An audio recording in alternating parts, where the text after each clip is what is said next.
Hi, guys. Thank you for stopping by to share with me today. Yes, guys, we're back at it again.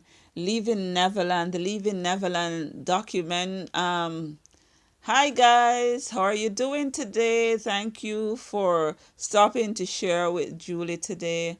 I am back at it again, looking at the Leaving Neverland movie and Oprah Winfrey. Well, I know some of you have been made aware of, the fact that Oprah has removed tweets from her Twitter account as it pertains to leaving Neverland, and that she has also removed videos from her account. And so people are saying that she's backtracking because obviously, if someone is doing that, they're covering their tracks. They're backtracking in some way because why remove tweets? Why removed video? But here's her response when she was asked about this. I want you to listen very carefully to what she had to say. That much hateration since I did the puppy episode with Ellen. So, are you serious? Yes, and you know what? I was saying this the other day that I'm so glad that when I did the puppy episode for Ellen, where Ellen came out, and we had to take people off the switchboard because there was so much hateration going on. Wow. Because that was before there was tweets and social media. But imagine had that happened now. Imagine if that had happened now. Right. And you had social media. So I had a lot of hateration. Did you ever waver in your beliefs when the No, documentary I have director never came out wavered. and said there was a timeline issue? Michael Jackson didn't have the train station. You know why I have not wavered? Because I've had girls at my school who were sexually assaulted and abused, and I have never won a case. And the reason I have never won a case is because when you put a girl on the witness stand and she can't remember was it Thursday or Wednesday, it's automatically discredited. And so when you're in the midst of trauma, something terrible things happening to you, you may not remember the exact time. It's why, if I hear a noise or something in my house, I look at the time because they're going to ask what time was it? Oh my God, what time is it? So if you can't remember the day and the time and the da-da-da-da, everybody's like, well, okay. I guess it never happened. Guess it never happened. Oh, I said it was that hotel, but it was that hotel. Oh, it probably never happened. So I've been through that. So no. So I heard someone say recently that we should forgive Oprah, and I'm like, forgive her for not acknowledging that she's wrong in the first place, because listen to her. She's basically saying, I believe these two liars, and it's not just the train station, and it shows me that she's not a person of integrity, in the sense that if she genuinely look at the situation, because it's not just one or two things that they said that was not correct. It's how could you say you got molested in a place that never existed? And you would not have, the storyline was that you would not have even been around when this place was constructed. So if that doesn't make you question, and not just that, but a whole host of things, not just in the document, the movie, but surrounding the movie itself, things that were excluded, things that were, of course, included, that were false on so many levels, because there are so many lies in it.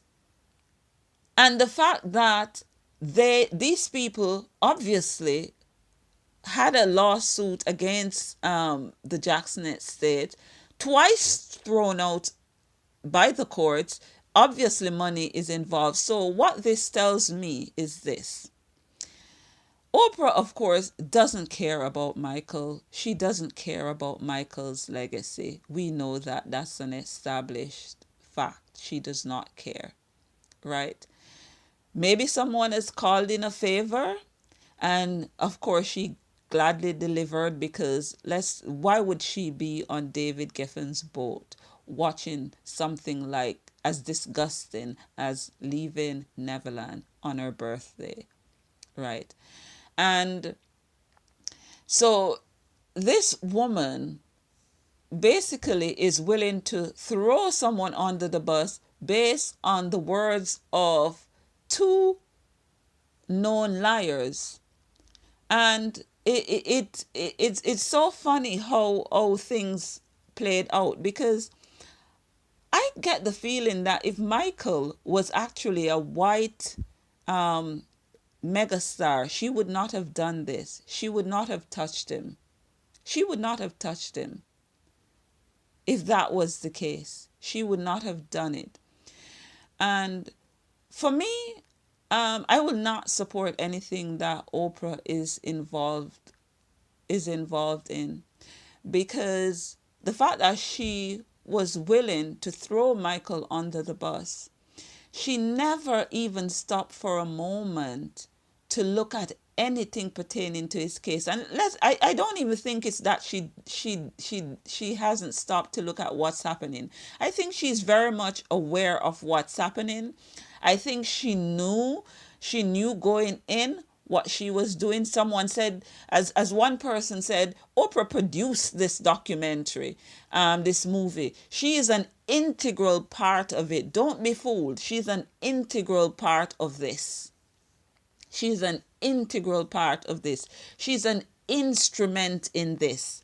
And this is why she was used to legitimize this, because otherwise this movie would have crumbled and would not have taken the route that it had taken if Oprah did not legitimize it, if Oprah did not basically say, oh, she said this in not so many words, that Michael is guilty, and these two innocent, sweet men, or boys as they were then, was violated by Michael. Come on.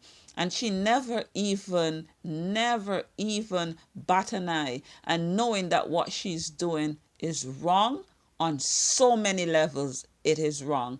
But my mom always say, same knife stick sheep, stick goat.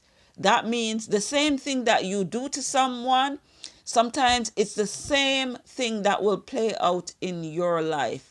And for me, I will not support Oprah. I will not support anything that she's involved with, because to me, what she did in this respect was just simply disgusting. And to know that even to the point where all the information that is coming out now, and she's basically batting a hand and like, okay, I don't care. That's what she's saying. I don't care what comes out. I think, to be honest, even if one of them were to come and crack tomorrow and say, you know what, I was pressured or I was paid or whatnot, Oprah be still saying that they are innocent, because she has an agenda. She has an agenda, and that is what she's working towards. And look, as we go about, in trying to share information with people, just don't stop. Don't stop. There was a time in history when people like Oprah, they basically controlled the way we thought. They basically were the ones who fed us information, and we were at the mercy of people like these who just give to us what they wanted to give to us. This is a different time. This is a different age. You can be at home now and sit in front of the internet and find out so much. They don't have that control over us as much as they used to. Some of us, they still have us like puppet, especially those who are slave to the television and slave to these news programs and talk show, and they believe these people are, telling them the truth at all times. But what this brings home to us is that anytime these people come to us with any information, whether it's about anybody, anything, any situation, ask question, do your research, and where it concerns people and their reputation, don't readily take anyone's information or what they try to feed you. Research and find out things for yourself and come to your own conclusion. Because if many people did not have the internet and access to certain information where it contains Michael, it would be a one-sided fake thing that would be written about Michael, as if Michael is this horrible person who was mean to children and so forth. When Michael dedicated his life, his whole life he dedicated to putting a smile on children's faces. He loved children. And what he did for them. And so it is so unfortunate that he should be cast in this light. And those of us who can contribute our part in history and in documenting history, we must document it by what we write, by what we say. And so that these people who want to stir the narrative, a certain narrative about Michael, that 100 years from now, that will not be the dominant narrative, because we will put information out there to say that, look, this is not so.